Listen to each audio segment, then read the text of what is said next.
Hey, Pipers.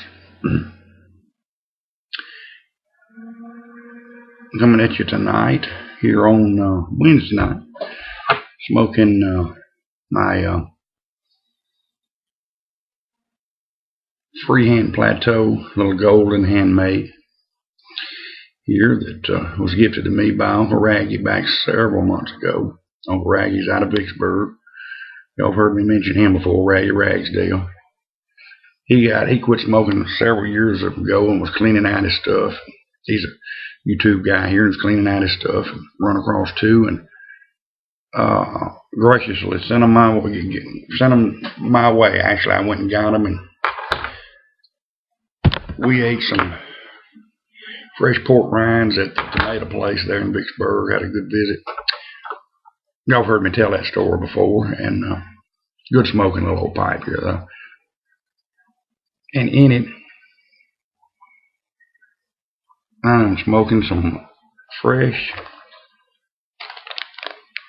6 Kings from MA's. My mom just came back through today from Dallas and stopped and picked me up some.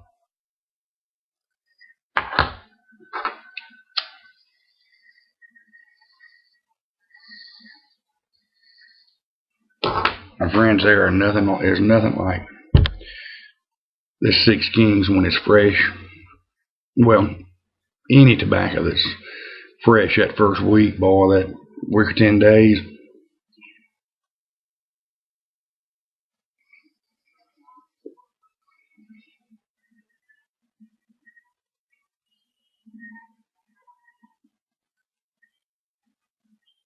Six Kings is MA's cherry vanilla blend. It's one of absolutely my favorite. It's about the only cherry blend that I keep around anymore.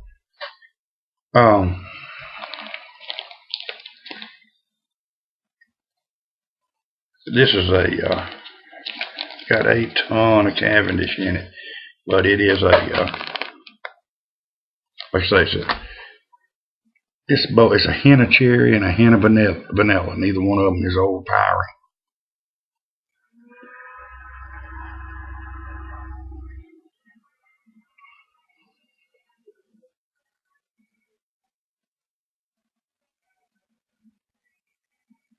And I had a little bit left in the jar, so I re-upped on it.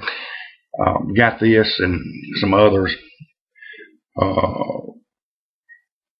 Alfred and myself had made a trade. Alfred, aka Henry Sims, had made a trade, and I've been kind of dragging my feet getting his part back to him. So, like I say, Mom finally went to Dallas. I was kind of waiting on that, and for Thanksgiving, I thought she was going last month, and for Thanksgiving, my sister came in. So, and then the month before that, my sister came in. So, but anyway, sending Alfred. Of course, he knows it already, so it's no big surprise. Some 6 Kings and the famous Wall Street and some Black Bayou. Alfred, you're going to be blown away. You are truly going to enjoy these blends, friend.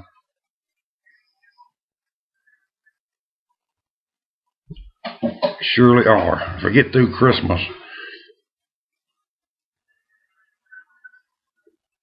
get over the Christmas and all the expense that goes with it, I'm going to get over into January, February. I'm going to order about a pound of that Wall Street, and I'm going to divide it up in some bags and try to send it out to several of y'all. I want you to try it, and then I want you to become a customer of Buddy's over at MA's, because once you try this, it's the only place you can get it. You're going to be hooked, and he'll sure ship it to you. And like I say, once I get through this, this most expensive month here, and as we all know, I'm gonna, like I say, try to get a pound and spread some around and let everybody try it. I did have him send me just an ounce of something to try. I always asked if he's got any new blends, or because I haven't been 3 or 4 months, I like to get over there. I usually get to Shreveport about 3 times a year, maybe 4. But he had one that's called 400 Superior Flake. And I didn't ask him for sure what the makeup of this is. I know it's primarily a Virginia. And of course, I just got an ounce to try. You know, no big deal. It's not very much in an ounce, but yeah, this is definitely a Virginia based. And I smoked a little pipe full a while ago in a little K-Woody. And he told me, said, it's a good, I was asking if he had any new aromatics, and he told me about this, and I said, is that an aromatic? He said, no. But he said it has got an aroma and a flavor that I think you'll really like. And everything that he's recommended, with the exception of Blackberry Brandy, he recommended that. And that was a little bit too strong for me. It was an aromatic, and it was just one of those. It was just overpowering and just, just tasted fake. I can't, just was bad. And I sent it to Guy and told him I didn't like it. And I said, if you don't like it, throw it away, send it along, somebody else, maybe somebody will like it. And I think he could kind of take it or leave it too, but this tastes pretty good. That's got a little tongue bite to it,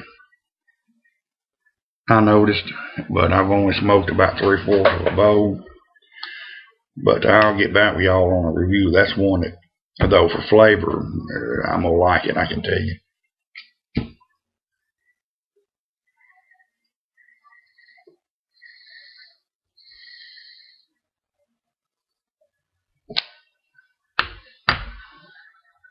I just got through watching Nathan Campbell's top 10 blends of 2013.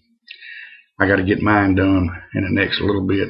Probably work on mine first next week or middle of next week.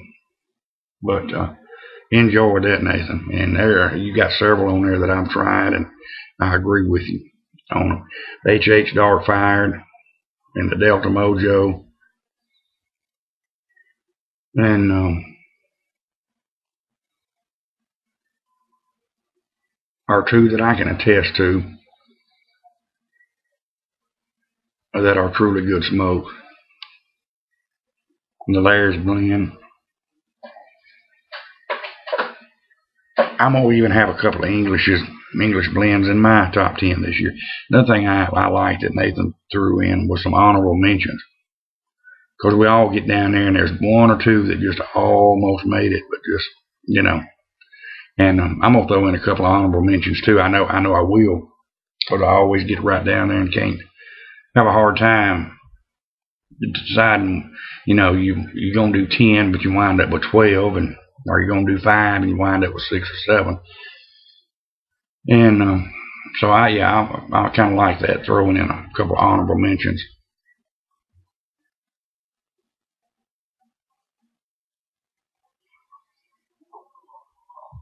I'm kind of like Guy. I'm enjoying the smoke, and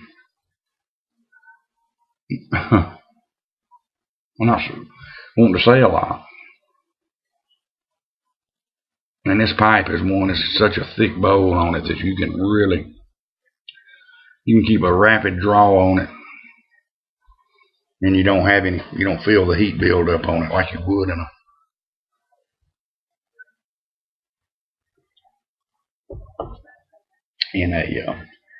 there's Cammy going round and round in the chair almost. She gets in that chair. Cammy cat. Boy, the weather is taking a change here. It's outright humid and muggy. I actually bumped the air conditioner on a little while this evening just to get the humidity and the stuffiness out of here.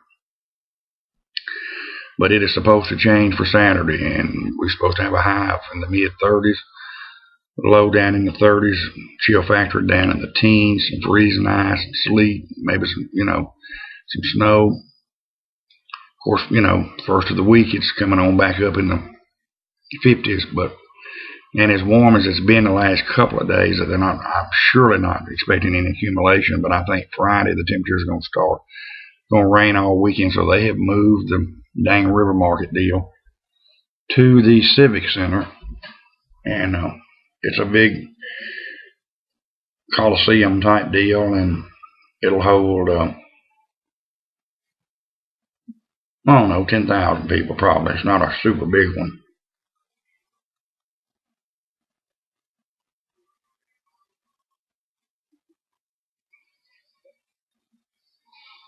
But they're going to put the craft vendors inside in the arena, and there's a pavilion out back that they do a lot of rodeos and stuff in there too, and they bring them. Everybody parks the horse trailers out back, and of course it's got a big, huge canopy, so they're going to put all the food vendors underneath the pavilion. And of course they got things that blow heat and whatnot through there, so it's not too bad. You're outdoors, but it's sort of kind of heated, and they're blowing some hot air that way anyway.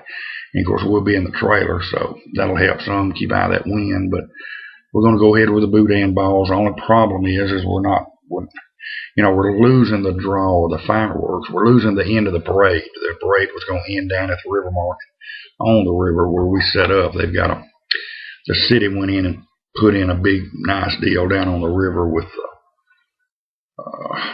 all these it's just a place for like a big big festival area and a market thing and river market deal. And of course the Christmas parade was going to end there, and then they're going to have the fireworks flotillas on the river starting at 7 o'clock. So we're going to miss out on those two draws, but they've got several other things planned. They've got some contests and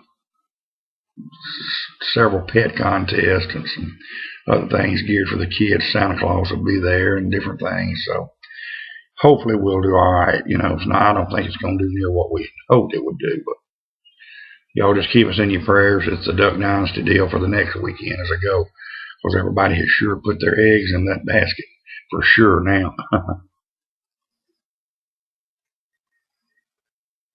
The weather has just killed the river market. This is my first year to do that, and everybody said this time of year they usually rocking and rolling, but hadn't nobody made a dime because of the blame weather the last 3 weeks. It's rained, it's out. And then last weekend, it just, I don't know, it was cool that morning, but it got up to 60 around 2 o'clock, and just wasn't near the turnout that we needed. But anyhow, such as that goes when you work in festivals and things, it just goes with the territory. Weather does. But I was able to get the trailer up and running in the off season and do some piddling around with it and kind of get the feel of it before we kick off here in the spring wide open. So it worked out good.